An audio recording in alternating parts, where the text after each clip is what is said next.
Okay, good morning, everyone. Welcome to our Export 101 training. My name is Angie DeYoung. I'm with the Montana Department of Commerce's Export Montana program. My job and my team's job, and you'll be introduced to them later, is to help Montana companies to sell outside the U.S., whether that's for the first time or expanding into new markets. So today we're going to talk about the basics. And when I say the basics, I mean very much the basics. Um, and this presentation was developed with manufactured goods in mind, widgets, as people often call them generally. But a lot of the services available can be available for service exports, software exports, etc. And you can be subject to some of the same things. We're going to jump into it here. First off, this training is brought to you by the Department of Commerce, my program, and the U.S. Commercial Service based here in Montana, in partnership with the U.S. Small Business Administration. They provide some of the funding for some of the services that we offer, and then also our Montana District Export Council. They're a group of export mentors from around the states who are available as you move for the first time exports.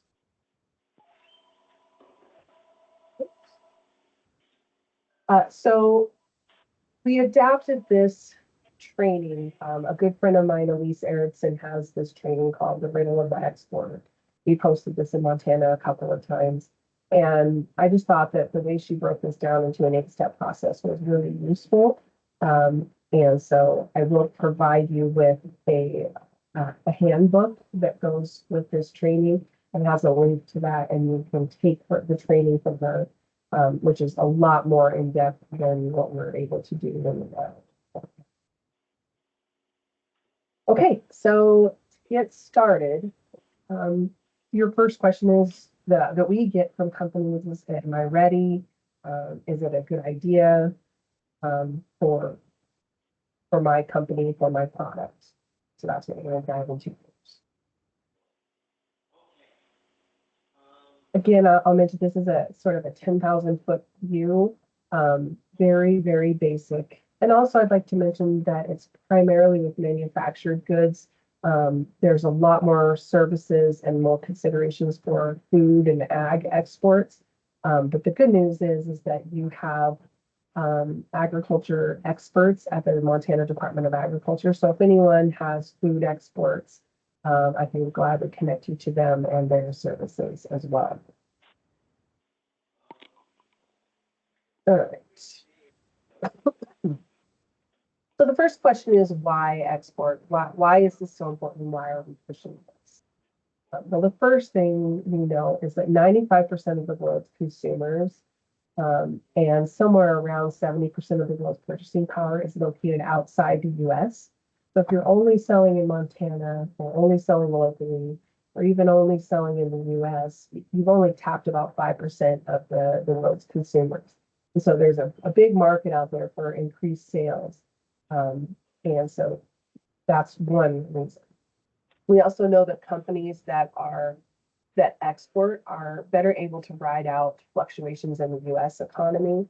So if you remember in 2008 when everything kind of fell apart in the U.S., there were other economies around the world that were doing really well and buying. And so you could kind of spread out that risk throughout the world. On the same vein, if you sell say a winter product like skis or a ski mask or something like that, selling your product into the southern hemisphere means that while it's summer here, it's winter there, and so you can kind of you can have a year-round sales cycle instead of a cyclical cycle. We also know that when we help companies go overseas, they actually get to see other ideas. I've had companies go on tours of other factories and they said, oh, that's how they do that over here. brought that home and incorporated that into their manufacturing. And so it can help with innovation, getting new ideas and expanding upon the business. So assuming we have you convinced that it's time to start looking at export. I did not go, sorry, I did not go over the rest of these, but they are addressed in the handbook that I'll be sending out to you. Key success factors for exporting. A lot of people will ask us, oh, I don't speak a foreign language. I've never traveled internationally.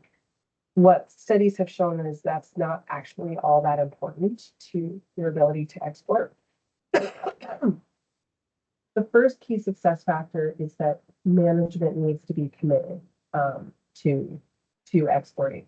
Now, for a lot of you, the manager and the janitor and the accountant are all the same person. The shipping person, they're all the same person. So this is obviously geared towards those who have 50 or so employees, where the manager is a little further removed.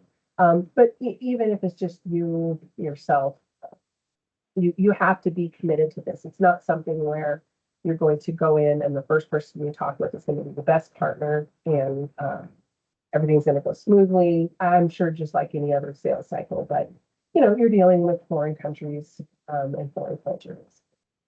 So you do have to have additional commitment to getting that done and sticking with it over the possibly 6 to 18-month sales cycle. You also need to take a look at your product and see, could it easily be copied by foreign competitors, or does it have something unique that they couldn't copy? Also, you need to look at if it has electrical connections to it. Can it be converted from 120 volt to 220 volt, or the other way around? I can look at which. Does it need different packaging? Do you need to change the labels or the language, anything like that? So there can be some product aspects that you need to think about. Do you have the production capacity to increase, or hopefully the increase in sales if you do it internationally? Do you have the financial resources to make those production changes or to work on the marketing activities? Do you have the cash flow that it takes to manage getting those accounts and then waiting for those sales to come in? And then lastly, are you willing to reach out to a fantastic team of experts and resources that we have, and all of those people I talked about before, my team included? So why is this important? Because if you know what it takes to be a successful exporter, you can yourself. And now I'm going to turn it over to my colleague Justin for the market research of this, determining where there's a demand, making sure the market is equal to this. Justin, hello. Thanks for joining us, everyone. So you're probably starting to think, well, there's 195 countries. How are we supposed to choose? And that's a question that most exporters will have to deal with. There's a couple ways of handling it. You could either start by reacting to a buyer inquiry or by proactively ranking countries. You could rank them by demand, and that sounds great, but in my experience, that technique is rarely used. Usually it's more like you're sitting, minding your own business, and you get an email from a distributor in Singapore or some country like that who wants to buy 25 widgets, and you might think, okay, yeah, let's do it. Heck yeah. And then as long as they pay up front, as long as they handle all the logistics, sure, like get it right to their door. And they say, yes, well, we'll do it. In another 6 months, they order 50 more. And you're happily running to the bank, excited about this deal. And then you start to think, well, why is Singapore interested in this product? And you might start Googling, reading, checking out trade associations, trying to figure out that, hey, Singapore is a great fit for this product. And as it turns out, all of Southeastern Asia is. And maybe there's a problem there that your product solves. And you begin to hope that you just stumbled into a market that is yet to be tapped.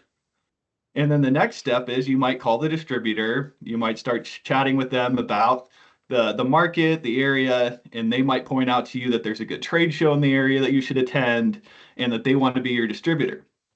And this reactive method worked in this situation because they found you and it just happened to be a good fit in the market. But you might be missing out on other proactive. By being proactive, you might be able to find other countries that don't reach out to you. So our team can help provide you with the necessary trade data, connect you with other market research resources, so you can get proactive and rank countries by demand and get a little bit more proactive in your marketing. So after that person reaches out to you, and somebody contacts you from a new market, another question you should ask yourself is this the best partner for me? Or should I do a little bit of digging to see if there's a better partner? Because just because they happen to reach out to you doesn't necessarily mean that that's the partner that you want to be working with. So we definitely suggest doing a little bit of research on other partners in the country. And then you might be asking, this might be a little bit too good to be true, or they might have put in an order without much negotiation or personal contact, and it's a substantial order. There's a whole lot of red flags that you need to look for, and you should be doing your due diligence. If the buyer indicates a lot of urgency, that could be a red flag as well. If the buyer's phone number isn't consistent with their indicated location, that's another red flag. If the buyer asks you to pay money to register as a supplier in the country, that's another red flag to be looking for. Or if they ask you for a lot of personal information, like your social security number, a driver's license, or a passport, those are another red flag. So ideally in that situation, you would have already called us or shot us an email because we'd be happy to help you out with that situation. We would advise you to conduct a due diligence check using one of our partners like the U.S. Commercial Service or the Foreign Ag Service. These are in-country specialists that can make sure the distributor that you're dealing with is legitimate. Then we could have assisted you with market research. That's something that I'm happy to assist you with. I could get you some access to trade data through our Wiser Trade platform, and we could connect you with other third-party market research resources. We could also connect you to our STEP grant and help reimburse 50% of exhibiting at, say, that trade show in Singapore. And the U.S. Commercial Service could have set up tailored meetings for you with your buyer of choice. Another really good resource that we tend to use pretty frequently and suggest everybody use that's looking at exporting is the U.S. Commercial Service's Country Commercial Guide. It covers the basics you'll want to know before spending time on a marketing plan. It's also a great resource for determining the regulations, customs, and standards, so you can plan production and pricing changes. I don't need to give you the link to that resource. All you'll have to do is just Google the Country Commercial Guide, and it's going to be the first thing that pops up. And there's also the Foreign Ag Service. Their resource is called the Global Agricultural Information Network, or GAIN, and that has reports for the agricultural industry.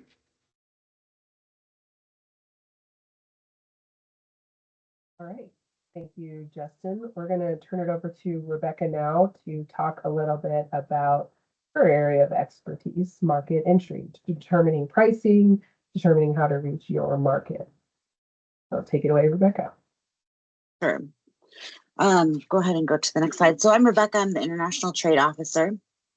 So basically, you export out or you import, or you basically is then importing a good or service from you. But the question is where and how do we enter into that market successfully, and who do we contact, and all of those types of things. So we kind of will piggyback a little bit off the research and the market entry research that Justin does to kind of determine where might be a good fit for us to even try to get into that market, or even have the idea swirling of what we might want to do. So for market entry, we can help you make contacts. Is there a need for your product there? Are you going to be competitive? If you import it in that market, is it going to be able to be profitable for you? These are all different factors that we are helping you to consider to really determine if that market's a fit or not. We don't just, say, hey, Nigeria is going to be a great fit for your product without any basis to try to help you get into that market. So, is there competition in that market specifically? Is there companies or people offering similar solutions with less effective, ways to do it, that sort of thing. So go ahead and go to the next one. That's the shipping one. Yes. This one. Oh, sorry. So the pricing example is you have your landed cost. So that's the cost once your product is over there. So the cost it takes you, to determine, to manufacture your product, to go ahead and pay any duties on it to get it there as far as transportation goes, any markup that you might need to be, freight, insurance, all of those types of things. So you have a landed cost for your product. So that's the baseline pricing. That's basically your break-even price on the particular product. And then, you have a markup in the market from there to determine if there's going to be a profitability margin on that specific product, or if you're going to be pricing yourself out of the market. There's some countries that have massive tariffs that is not going to allow you to be competitive in the market than something that's made there. So really just helping you to give an overall bigger picture about evaluating, not only is this a fit for the market based upon the market research, but also how do we get it there? And is it going to be cost effective for you? And is it going to be worthwhile to the consumer in that market to be able to purchase it there for the pricing that you would be able to make profitable? We can also help you connect with different transportation, logistics people, supply chain people, that sort of thing. Whatever support that we can offer to help you really get into and ready to go into that market. Go ahead and go to the next one. So the options, about market entry is how are you going to go into that market? Are you going to do direct sales and e-commerce, maybe from your website directly where you're shipping it over individually? Are you going to have a specific sales rep or agent that you're going to allow to represent your organization in that country? Are you going to have a distributor that's going to, buy in bulk of your product and then distribute it out to different partnerships that either you or them determine? What is the licensing that's needed to go into that country? Is there any special compliance issues or patents that you need to get? So these are all different things that we help you kind of work through and evaluate into getting ready to go into a foreign market. Go ahead. And so we can offer different solutions for that. And one of those solutions is, we can do an international partner search by connecting you with, somebody who is maybe boots on the ground, a national of that country that has international business connections, and do a partner search to help connect you with the right people. We can do a gold key program, which is basically through the U.S. Commercial Service, or we can host you on a trade mission. Go ahead. We also do trade shows. So we support you in trade shows. And then we also do what we call Montana pavilions at trade shows.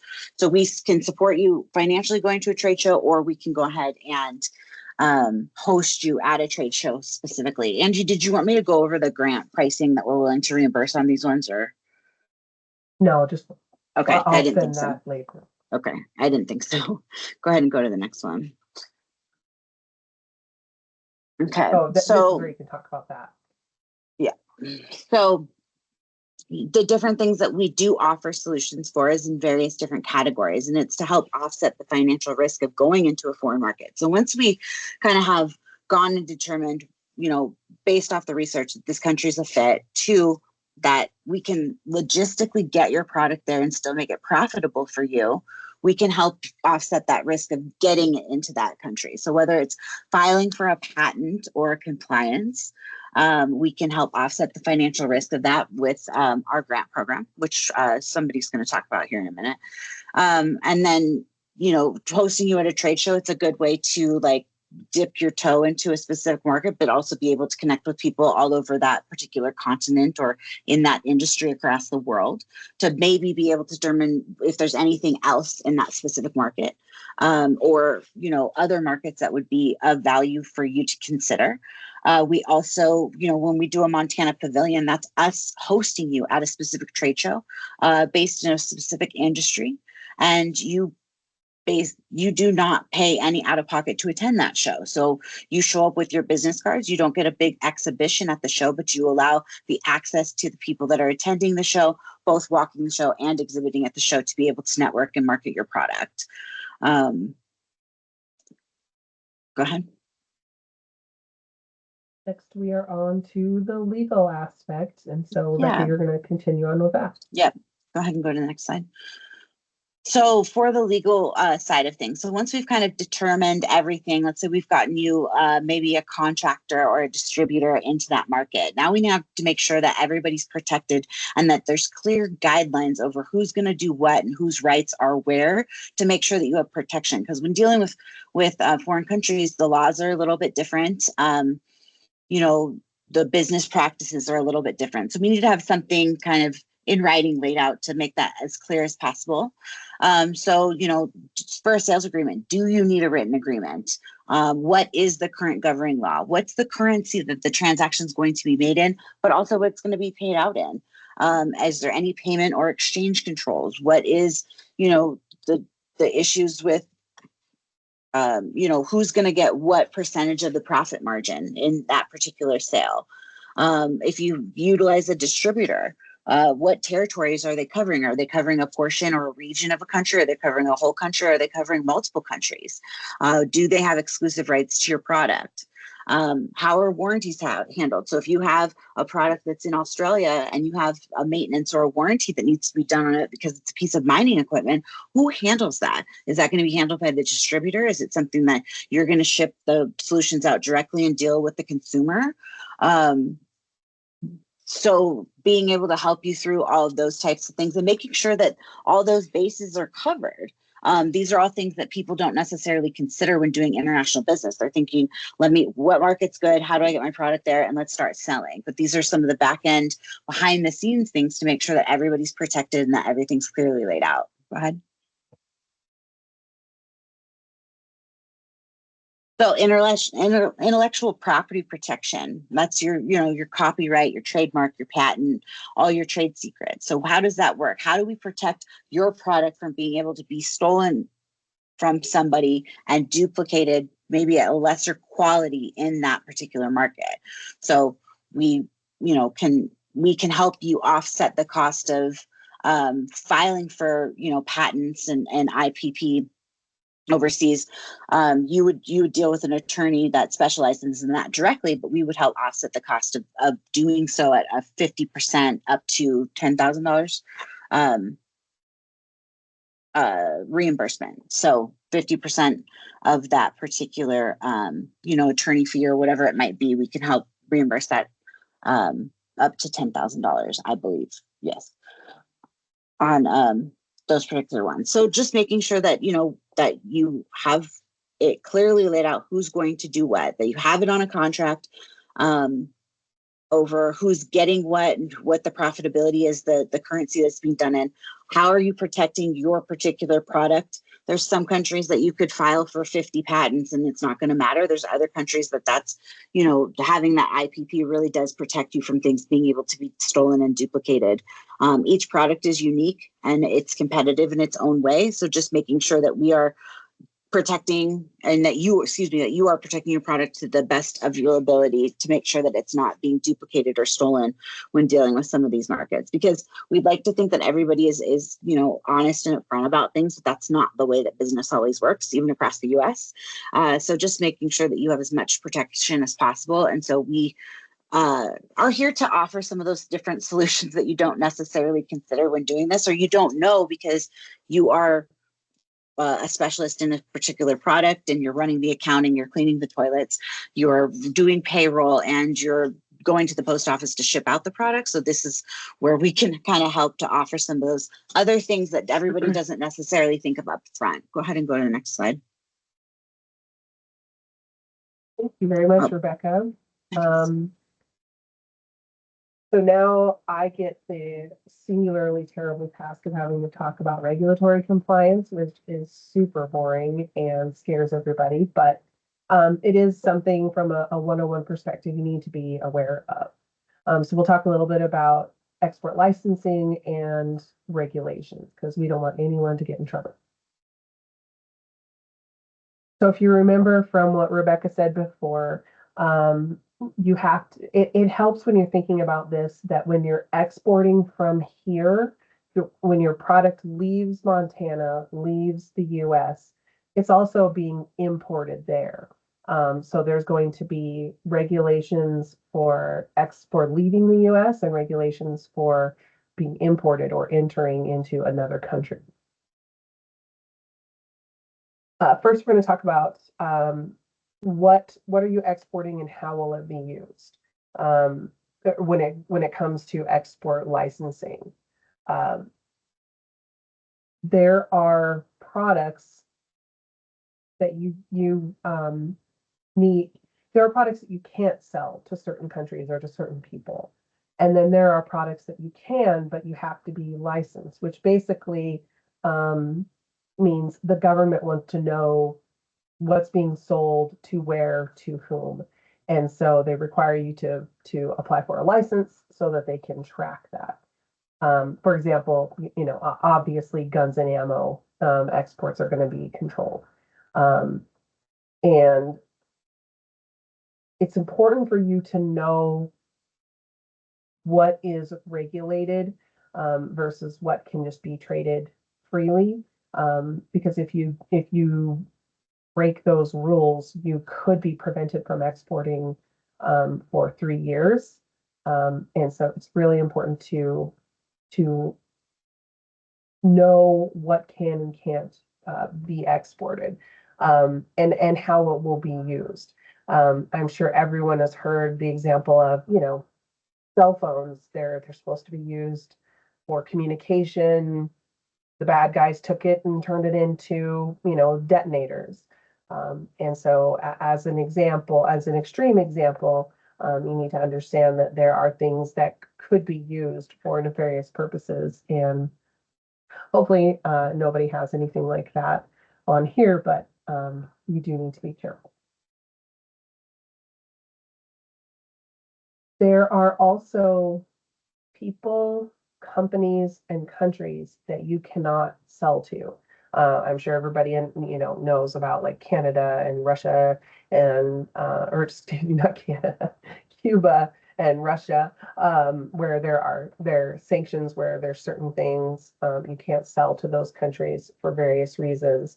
And it can be really hard to keep up on this because I think there's 5 or 6 government entities that actually regulate all of this, who you can and cannot sell to. And so what is great is they actually got together and they created what's called a consolidated screening list. So when you are getting ready to sell, a pallet load of your product to a distributor in, say, Argentina, you would actually go to, and all you have to do is Google the term, the words export lists to check or consolidated screening list, and it'll be the first thing that pops up. And it looks like this, and you just kind of type in everything you know about the buyer and double check it. Take a screenshot, and then it proves that you checked to make sure that this person, this entity, is not prohibited from you shipping to them. I know it sounds a little scary, and it can be, and it's good for you to check on all of this. I'll give you an example. There was a company who sold titanium tennis rackets. They got a huge order out of Canada, sold their titanium tennis rackets. Turns out it was, I think, an ISIS front group that it went from Canada, over to the Middle East. They melted them down and used them for explosives or something. And so that poor company was just selling their tennis rackets. And turns out the Canadian buyer was a known terrorist front entity. And so if they would have just done this simple check, they would have known not to sell to that company. So not that that's probably going to happen to any of you, but this is a super easy way, no cost way of making sure that that does not happen to you. Some other things, we talked about due diligence red flags earlier, where how to make sure that the deal is a good deal, but how to make sure that the buyer is legitimate. Some red flags that we've seen come up multiple times is when you Google the company, perhaps their email address isn't the URL of the company name. Or if the customer is reluctant to offer, but when you say, okay, why are you buying 10,000 titanium tennis rackets? And they say, oh, don't worry about it. Then that might be a red flag. If it's and this is, I know this sounds stupid, but it has happened. If it's a bakery buying a bunch of tennis rackets, so if the end user doesn't match your product, that is a red flag. I know that sounds dumb, but that is a real world example. If this can be hard to explain, but if the technical ability of your product is inconsistent with the technical ability of the country that you're shipping to, so for example, you had maybe a high-tech semiconductor manufacturing equipment, and maybe a third world country is looking to buy that, perhaps you need to ask them additional questions. Or if they don't ask about the electrical compatibility, just if they're not asking a lot of questions and they just want the product, they want it now, there is a lot of red flags there. You want to spot these red flags so that you can stay out of trouble. Now that I've scared you, I do want to give you the good news. In reality, only 5% of the products exported out of the US require an export license on average. So there's a good chance that your product doesn't fall under that. But you do need to know, and you need to make sure that you have that documented. And our team can help you with that, but we'll talk about that in a little bit here. There are some foreign standards that are excuse me, that are required for selling into another country. And I don't know if you're like me, but you've seen that big box thing on the back of on your laptop cord, and I only recently, in the last few years, learned what that was. But basically, if you look on the back of that, you'll see all of these funny markings, and those are examples of foreign countries' certification requirements. Like you'll see the CE mark there. There's UL Canada, UL US. I think CCC is China, KC is Korea. So you can see that this product has been certified, this laptop has been certified oftentimes for the electrical requirements, the manufacturing requirements. It just meets those safety standards in those countries. And so you may need that for your products. So food products might require some additional testing in countries. There might be some textile standards. So there are different ways that you can figure that out. You can kind of Google and product certification standards. You can look in the country commercial guides for that the U.S. Commercial Service provides, or our team can help research that for you and give you the 500-foot guide to those standards. The good news is that for all of this regulatory compliance work, our STEP grant that Rebecca mentioned earlier can provide 50% reimbursement of the costs of the certification or testing or anything that's required. We can also work through the U.S. Commercial Service to who has offices in every country around the world that we can do business with. We can work with them, and they can help provide additional input on certifications and requirements for that piece of it. So now that boring subject is over. Sorry if anybody's super excited about that. It's boring for me. I'm a marketing person. I'm going to turn it over to Justin, and he's going to talk a little bit more about transportation. Well, transportation's thrilling, so you gotta love Incoterms are really fun. But okay, so with transportation, similar to like all other types of the categories we've been going through, we're trying to make this sequential throughout like all of exporting. That's pretty difficult because you actually have to skip around and skip steps and move forward and backward. And transportation is a good example of that, because you're gonna have a product and your buyer, and you're gonna have to figure out transportation when your buyer wants you to get it to them. But you also need to figure out transportation during the pricing phase. So in order to figure out what you're gonna tack onto your price and what the buyer is gonna pay, you have to consider transportation first. So yeah, it's not always as sequential as we'd like it to be. So I'm gonna kind of go over some of the terms, best ways to ship, and yes, Incoterms. So when you ship to other countries, there's often multiple shipping options and modes involved, and the product is going to be stopped at borders, so that's important to keep in mind.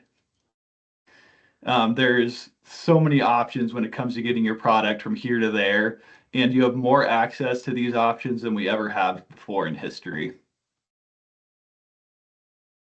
So you might have questions like, okay, but what's the right way to ship? How do I go about securing a container on a ship to cross the ocean? Isn't air freight really expensive? So that brings me to introducing you to your new best friend, which is your freight forwarder. Freight forwarders help prepare your export documentation. They can help book transport for your products. They can arrange custom clearance at the port of arrival, all that fun stuff.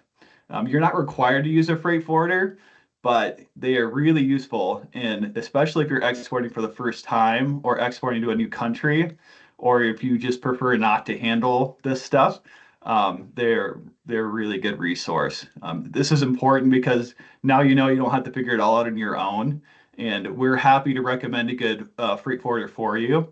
We have a list of freight forwarders that Montana companies often use, and some that will do counseling with you, just like a quick call or a meeting, just to like give you the basics and see if you're a good fit. So we're happy to share that with you. Most Montana exporters, they'll actually use just the U.S. Postal Service, FedEx, UPS, those familiar brands.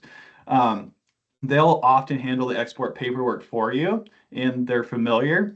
For the most part, it makes sense to use these services for small shipments, but for larger shipments, it's best to contact somebody like a freight forwarder just to make sure you're taking advantage of options like cargo consolidation, where they'll actually put your stuff in a cargo with other people's stuff and help lower that cost. Why is this important? Because knowing your freight options, in which is the best option for your product, and what's the best way to get it to the destination, can actually make sure that your product gets there on time, which is important, in one piece, and most importantly, without costing a fortune. So that takes us to a really fun part, which is Incoterms.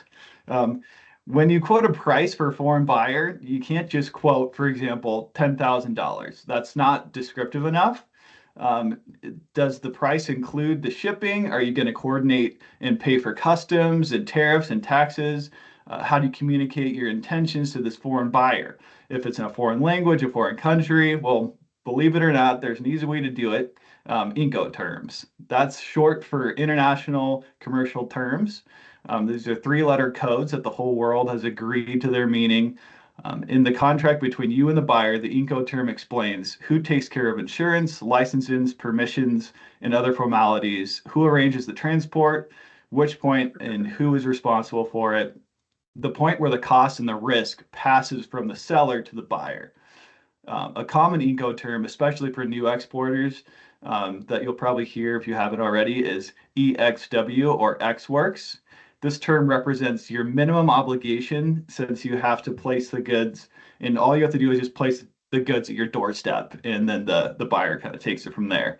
The buyer will cover export, they'll cover import clearance, they'll cover the main carriage across the ocean or through the sky. They'll cover the insurance to be arranged. On the other end of the spectrum, there's DAP, and that's delivered at place.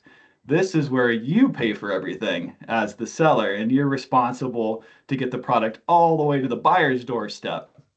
That's on the far other end of the spectrum. And then there's a lot of other terms in between that determine who's going to be covering all those things along the way. So when you quote a price to a foreign buyer, you should quote the price, the Incoterm, and the place. So from our example before, you would quote $10,000, EXW, Helena. Another example would be when a foreign buyer asks for something like CIF price to Singapore. They want you to include the price of that good, the cost of the cargo insurance, and the cost of freight or shipping all the way to the port at Singapore. Then the buyer will take care of the import responsibilities from there. So that one's kind of one of the ones that's in between those other two more extreme options. And there's a couple other ones in there as well. It seems complicated, but if you just give the Incoterms a Google, there's actually not that many, and you can kind of get your head around it pretty fast. And it actually is a pretty simple way of communicating with foreign buyers. So why is this important? Because when you use Incoterms, there can be no confusion or misunderstanding because these are universal terms that everybody's familiar with. Justin, I'll give an example that I heard. So a company shipped, they had agreed to, I think it was, I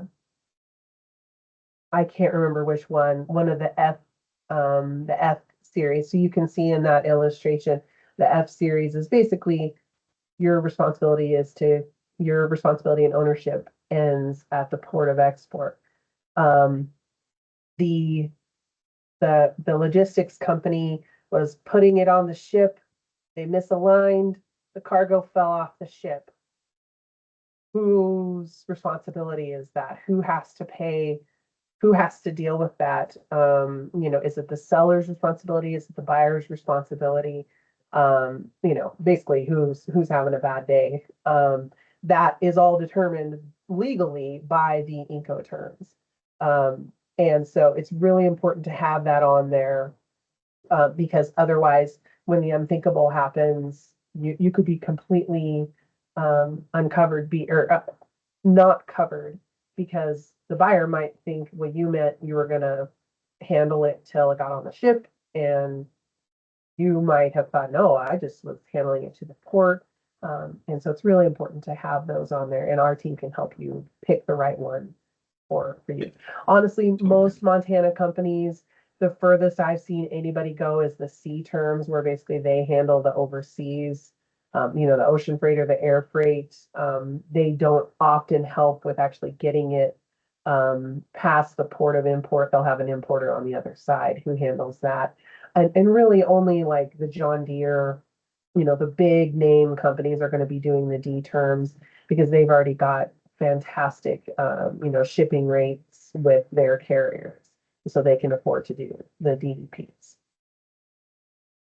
Yeah, and it's important to know the term. If there's a term on a deal and you just accept it, yeah, like Angie was saying, then you might be responsible for more than you think. So it's important to know the term on the deal too.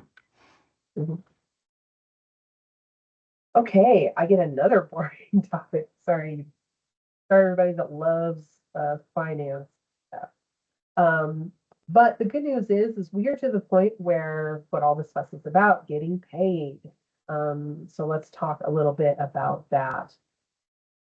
Most of the time when we work with new exporters, they're going to want cash in advance method. And you can see from this somewhat confusing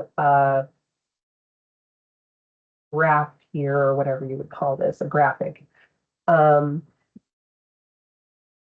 The least secure for you, the exporter, is hold on, I've got this backwards, sorry.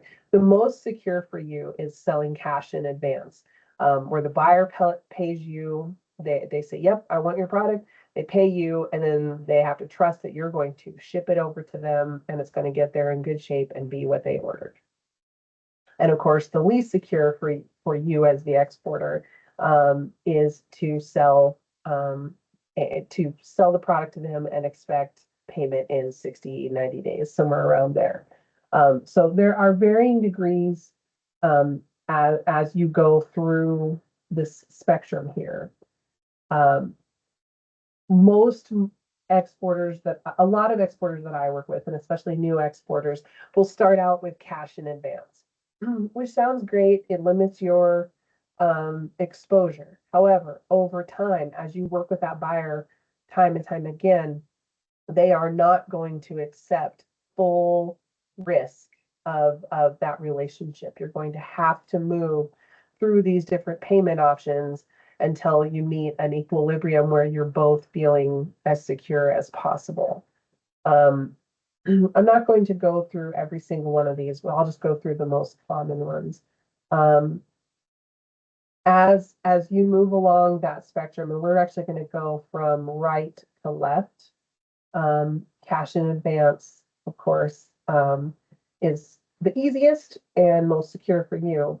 But then you can also do letters of credit, where the bank is kind of the middleman, making sure that you're getting paid, but then the money doesn't go through until you deliver on what you said you were going to do. And so that's one way. I will say letters of credit, if anyone has ever done them before, they can be a real pain because they have to be perfect. One T not crossed, one I not dotted, and boy, you've got a problem. And so letters of credit, I don't see them being done that often anymore. I basically see either cash in advance or people moving to just 60, 90-day payment, or what you would call open account, where basically you've done your due diligence, you use our programs or the commercial service, you've done your due diligence on that buyer, you've worked with them for a while on a cash in advance basis, and now you're going to move to open account where you ship everything to them and they pay you in 60 to 30, 60, 90 days. Now that might sound a little scary because your product is in Australia, an ocean away, and how are you going to get it back? What's your recompense? And so there are ways to protect you. There's programs that can protect your risk of extending credit, and so we'll talk a little bit about those. But it's important that you understand all of the different options, because this can help you complete a sale, negotiate sales, or to develop a long-term relationship with a buyer that cash in advance only may not help you close that sale in the future. I'm gonna check and see. Nope, no questions. Gosh. I'm glad there's no questions. We're just explaining everything perfectly. Thanks, everyone. Cash flow. So once you decide how you're going to get paid, whether you're going to get paid right away, which of course would be fantastic, but you can't do that all the time. But once you start offering 60, 90-day terms, you need to keep an eye on your cash flow. Now, this is a standard business practice, but it is something that you need to consider with export too, because there can be, even with your marketing expenses, you spend $12,000 going to a trade show. You're going to have to outlay that money and then spend the next 6 to 18 months getting those accounts coming in and paying and delivering. And so you've got to think about your cash flow when it comes to your marketing program and also your manufacturing.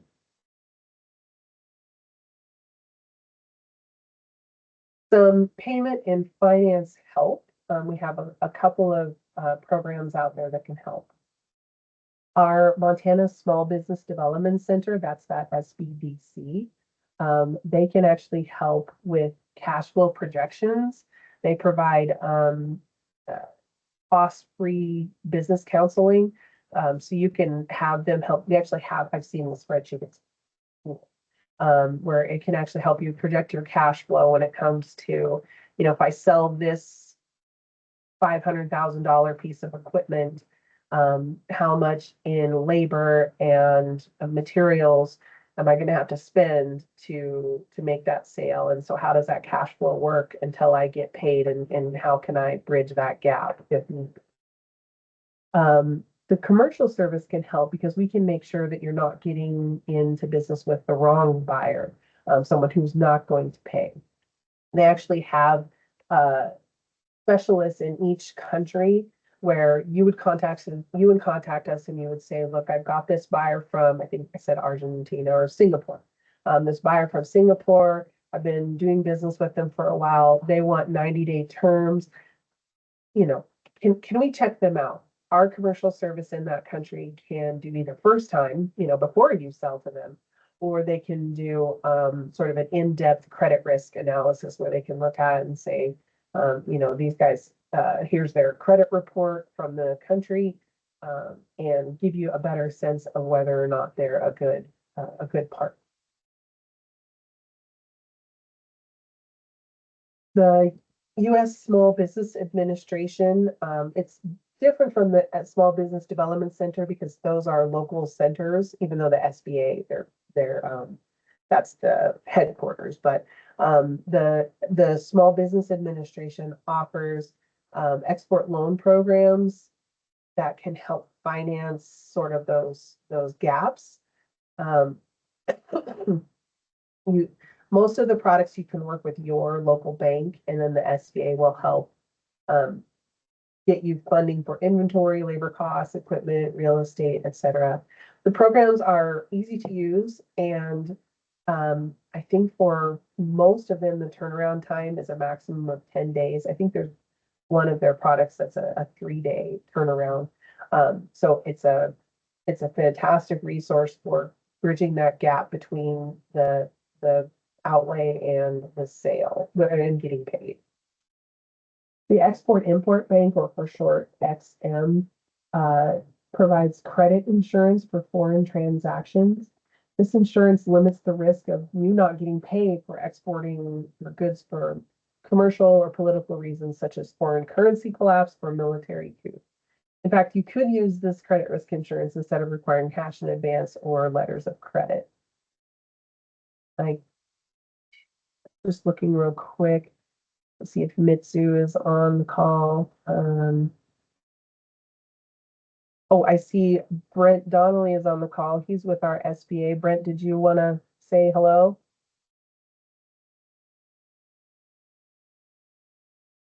Sure. Hi. Great. Thank you.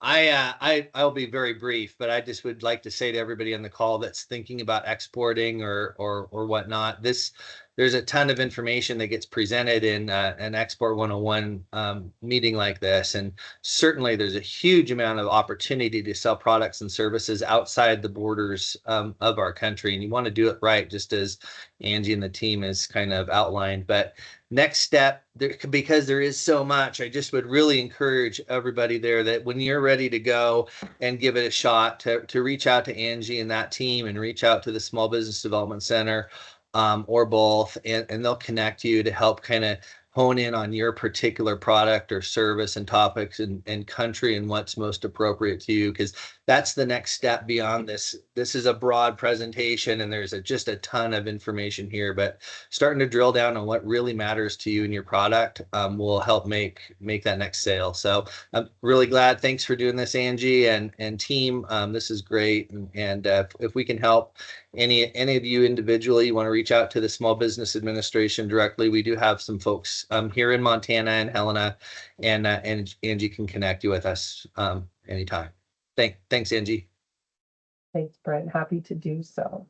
Like Brent said, little bit of a fire hose here. We're just trying to skim the top here so that you kind of understand from A to Z everything that you need to think about as we go through how to export. You can reach out to our team, Rebecca, Justin, and me, and we can dial in deeper on any of these particular topics that you need help with. We can help with your market entry costs. We can help with all things international is what our team can help with. Plus, we have an awesome set of resources, Brent's team included, to help you with each of these steps. And so please feel free to reach out. When this is over, I will send everyone the recording and the handout, the handbook that goes along with it, that has links to all the different programs. So hopefully we'll be able to help you out here. Rebecca, before we get on to the cultural piece here, I did just want to let you all know that I'm very sad to say, but the video that I show with this Export 101. Okay, well, I'm going to try it one more time, but I don't think anyone can hear it. Can anyone hear that? No. No? Okay. I'm really sad because this is actually super funny and it's very, very good at explaining cultural differences and why you need to understand different cultures. So I'll send everyone the link with that. But with that, Rebecca, I'll turn it over and I'll just skip past that slide. Okay, go ahead and go to the next slide.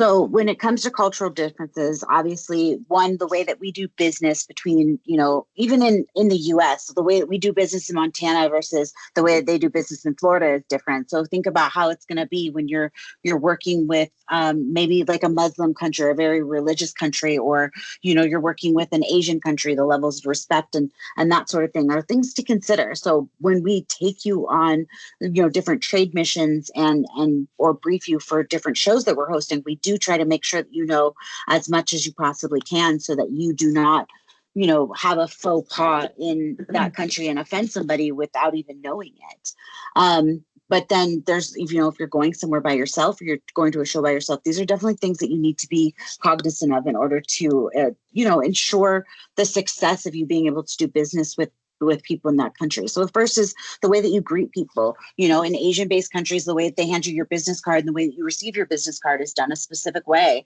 for a level of respect. The way that you kind of enter in as a woman in certain places or different things. So for instance, I went to a trade mission to India, and the way that you were greeted in India wasn't just like a handshake. While they did do like the westernized like handshake like we would here in the US to greet each other, you also needed to have like a communication style that was about finding out who you were as a person and who your core root was, who your family was, wanting to know much about you as an individual, just almost more than they wanted to know about the bottom line, what you could do about their business. So being able to do those little niceties and understanding that that's something that's kind of expected in order to do business properly in that culture is huge. The other thing is, everybody offered tea and some sort of like fruit or nut or cookie or something, and not accepting that is actually disrespectful. And so by the end of a full day of business meetings, you've had about 19 cups of tea, but you've done successful business. You just won't sleep that night.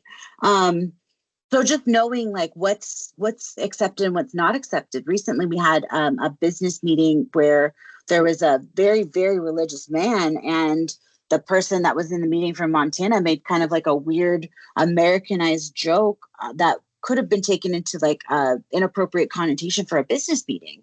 And so, you have to kind of be aware of like the little things that you say and how you interact with people. And not to say that we have to fully adapt to everybody else's, culture and way of doing things, but being on their turf, we need to be respectful. And in order to be successful, because essentially you're trying to get them to show interest in your product, you need to be able to get to their level in the way that they do business.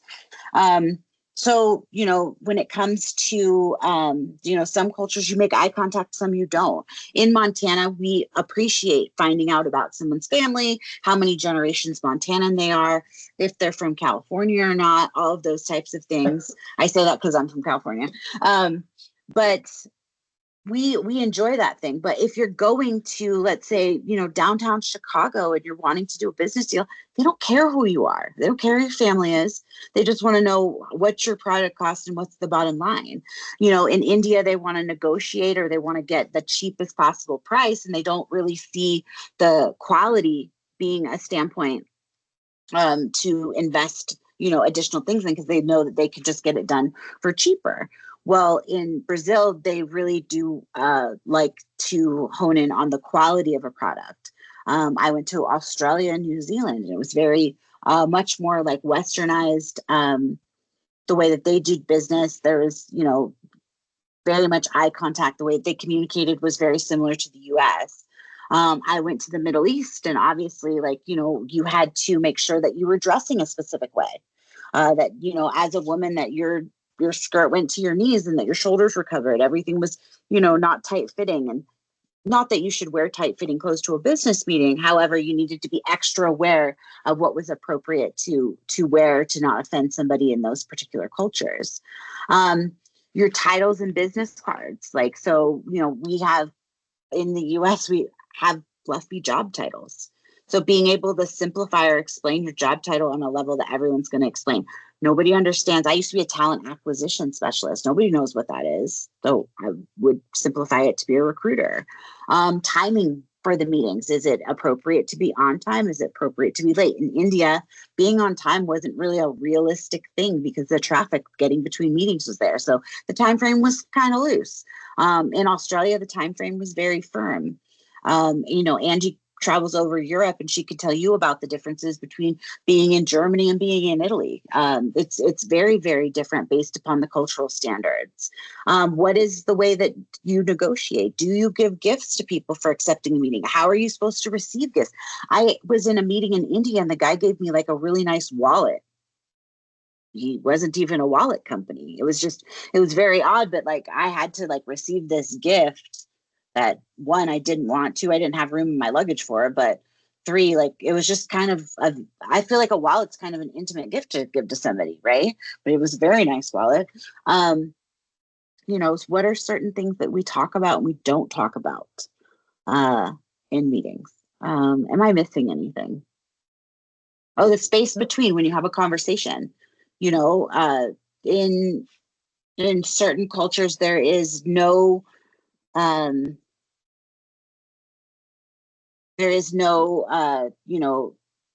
personal space. So they talk very, very close to you, and they don't give you space. We like a neutral amount of space around us as Americans.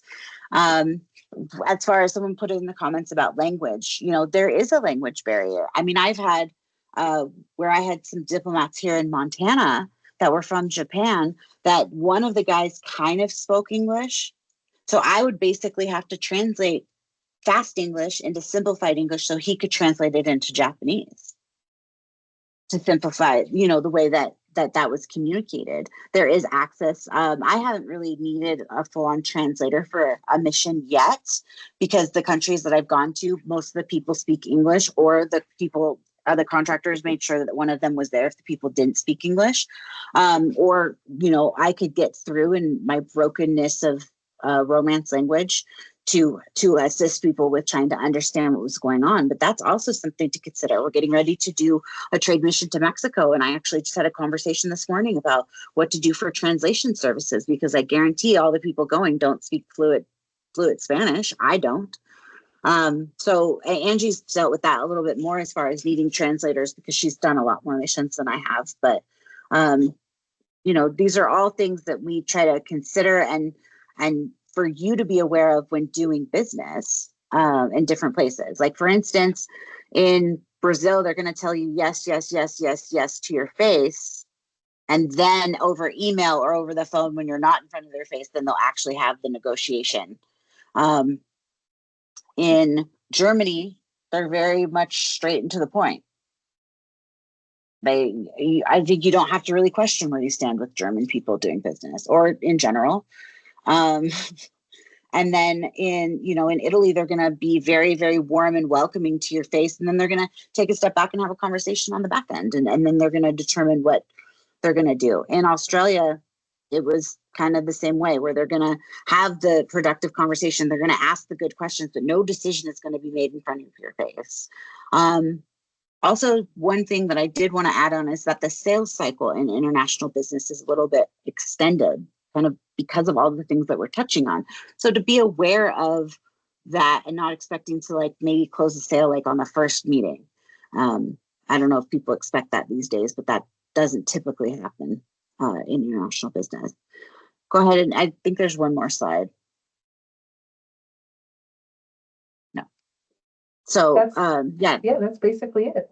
Yeah. So if you have any questions on anything, but I'll turn it back over to Angie. Thank you so much, Rebecca. But the one thing I'll add to that, there was a question about language barriers. I have not found that not being able to speak, other than in France, not being able to speak the local language is that big of a deal when it comes to business. However, from a cultural perspective, I would suggest you learn the basics. I always Google, German for tourists or Italian for tourists or Spanish for tourists, and just learn at least, please, thank you, where's the bathroom? Those basics. And even if I have found in every country so far except France, even if you pronounce it incorrectly, or you stumble around, that these cultures appreciate you trying, and not coming in like, well, I don't have to learn your language because English is the only language that is necessary. That sort of thinking that no one else's culture is important. I will also say, especially Montanans,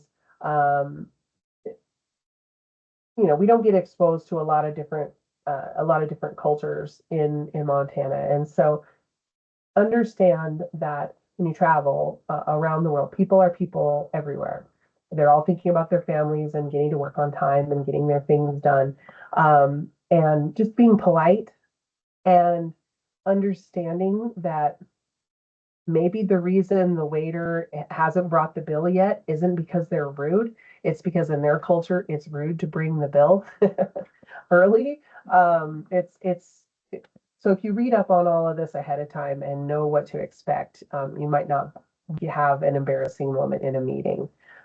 Rebecca, I didn't know that about the wallet. That is weird. And so, yeah, just knowing that was going to happen ahead of time might have been really helpful. So we're just over an hour here. Before I jump into reiterating who can help, I just want to open it up really quickly to any on-camera questions. So I'm going to try to be quiet here for at least 5 seconds and let someone speak up if they want to.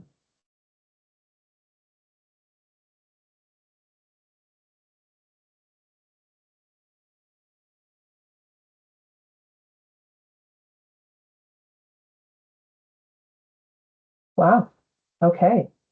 So we hit every single 101 question. Awesome. Well, I guess lastly, I just wanted to reiterate that, yeah, sorry, Aliza. Yeah, there was a lot.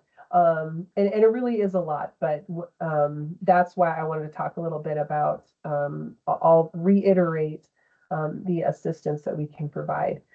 Through our office, Export Montana, at the Montana Department of Commerce, we can connect you to all of the different resources. So we can help you navigate what you need to know, when you need to know it, and who to connect with. And we have our STEP grant funded by the Small Business Administration, the SBA. We have that program available that can help provide some financial assistance for offsetting the risk of trying out some international markets. So I'll send you that information as well. We also have our District Export Council for mentors. So I've had companies contact me and they say, you know, I'm having problems getting my shipment to Australia. I don't know what to do next. So I put them together with one of our mentors on the District Export Council, and they actually, through those discussions, through the mentorship, they actually changed how they ship their product to overseas to Australia, specifically for this one. And so that company having the mentor, having all that experience really helped this new exporter to solve that problem. So we do have offices all around the world, whether it's through private contractors that we have relationships with, or through our U.S. Commercial Service, through government foreign offices all around the world.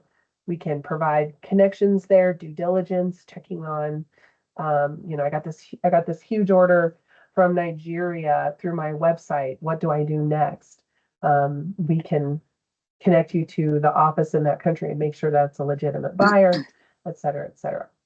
And then when it comes to the financing, we can connect you with the Small Business Administration, their export loan programs, through the EXIM finance programs, for the credit insurance.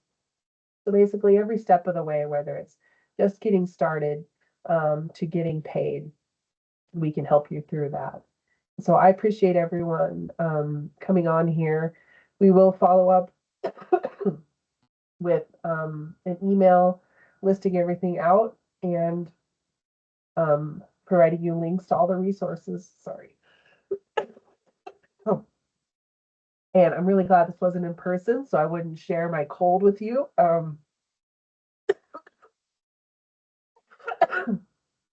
Thanks, everyone. I'm so sorry for the coughing. Have a good rest of your day. Take care. Thanks, everyone.